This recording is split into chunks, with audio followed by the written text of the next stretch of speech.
He mixes it up all the time. But not...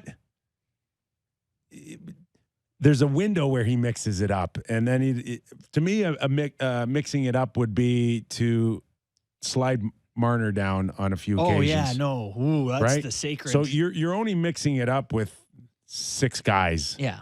No, you're mixing vanilla with vanilla bean. Anecdotally, he seems like he does it more in the second and then goes back to what he's more sure of in the third. If I have nothing to back that up, but from watching every Leafs game this year, it feels like that is kind of how he does it. It's like, give it the period to see how it goes. Try something different in the second period. And if they're chasing, he'll keep it all scrambled. And if they're back to normal, he might revert. Yeah. Is Nylander beside him exciting him? That's a great question, Kipper. I don't know how to answer. Don't you think if you had John Tavares like full of truth serum and whatever and asked him about Willie Nylander, you'd get an interesting answer? Oh, he'd be like, obviously, he's a tremendous player. I'm thrilled. I think you'd feel like he's a tremendous player. You want to excite this guy? You put Marner beside him. Yeah. That's a big one. Right? Okay. It's that important. To get Tavares going? Yes. Wow. I am shocked to hear this out of you. Separate Marner and Matthews. One goal. 1-1 in the series, 5 He's points got one goal in the last 10 games? Yeah, he's a bit of a drought here. Like, he can't get a sniff in the last 2 games. Now, granted, you want to start Nylander down there, but if there is nothing that excites me in the first 10, 12 minutes, then I'm not going anywhere if I'm just relying on Matthews and Marner to score 2.5 points a game. You're not going anywhere with one line. I agree. So what is left? McCabe's been there. I just can't even believe what you're talking about. Like, Mitch Marner and Austin Matthews are leading the playoffs in scoring right now. 5 points each. Yeah. They're both.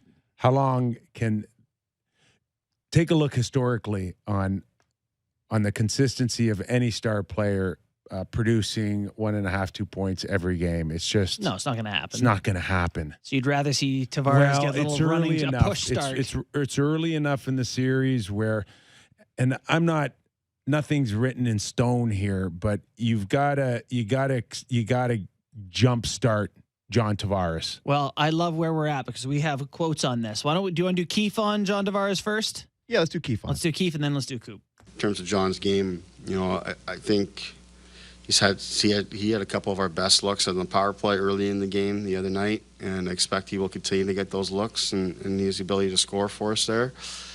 So we're happy with that. He's put himself in those spots. 5-on-5, I think everybody's always looking to produce a little bit more, but it's been tight checking. I think both teams have experienced that here in the first 2 games. My biggest thing for John, though, and Will for that matter, is just to continue to focus on their defensive game and making sure that that's tight and the offense and chances and time in the offensive zone will come. Oh, boy. It's interesting. It is interesting, and he did everything he could to kind of deflect. Build him up. That he is invisible 5-on-5. So he focuses on the power play, the looks that he had on the power play, which are, he's always going to be around that 6-foot radius. Those looks, by the way, were him whacking away at Vasilevsky's pads when the puck was there. So, it's a close look. He should always be sniffing right around that power play just based on his position. Yeah. So 1 goal in the last 11 games. But the 5-on-5 is non-existent. No shot, like 2 shots in 2 games, 5-on-5. Yeah, 5-on-5. I think that's right. Yeah. That's for a guy that's a 1-2 punch with Austin Matthews. It's not even close to being good enough. Mm-hmm. So how long do you wait? You run them regardless of being up or down. You know what I do? I give him Willie Nylander and see if that works. Just try something else before Mitch and and Austin get separated. It's such a big move. It's almost an admission if you're Sheldon Keefe. Don't you think? Putting them back together? If John Cooper comes out and he sees the projected lineup for the Toronto Maple Leafs and Marner's with Tavares, you're like, holy crap. Oh, boys, they're scrambling. They're going for something here. They're looking for. I feel like it's almost an admission of defeat in a way. Yeah. Like you got to get him going without going to the nuclear mode here of getting Marner on his line. Interesting that you Kosh is can't the break guy they up. put with those two. You can't break up Matthews and Marner right now. They're just too good. Yeah. They dominate every shift. It's. I know it's enticing, but it's just too good. I can't do it. All right. Well, let's get Talk to me on Monday, maybe. If they're down 3-1, we'll talk. let's get John Cooper's thoughts on Tavares. First of all, he's a pain in the ass in the face-off circle because he wins so many. So they're always starting with the puck. He is gritty in sense he's got that really good stick. So anywhere within 6 feet of the net, Tavares might get a stick on it, might make a play, he's very, very dangerous in those areas. And he's a smart player. And I think these questions start coming up. What about this player? What about this player? Give me one player that's been shining in the 5-on-5 area. Nobody's really, because both teams are checking.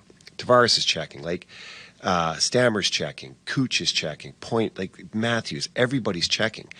I mean, you look at, watching Matthews going to corners in the D zone, he's pounding guys and he's racing out and he's blocking shots. I'm not saying these guys don't do it in 82 games, but game 68 are guys doing that all the time. I can speak for our guys, they're not. He's always got something interesting to say, doesn't he? I think he's the most interesting man on earth. This guy's a stud.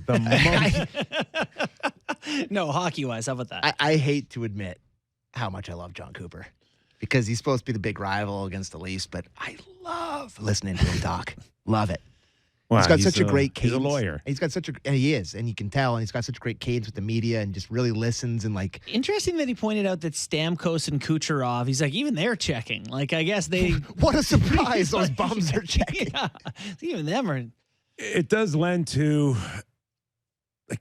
John doesn't need a ton to get going here. He just maybe needs a bounce, or he just needs a break, or Mitch Marner for a shift. That's important to clarify. It's not like he got bad. No, no. And it's not like, as John had alluded to, there's a few in that boat. Yeah. It's just not John paddling alone here.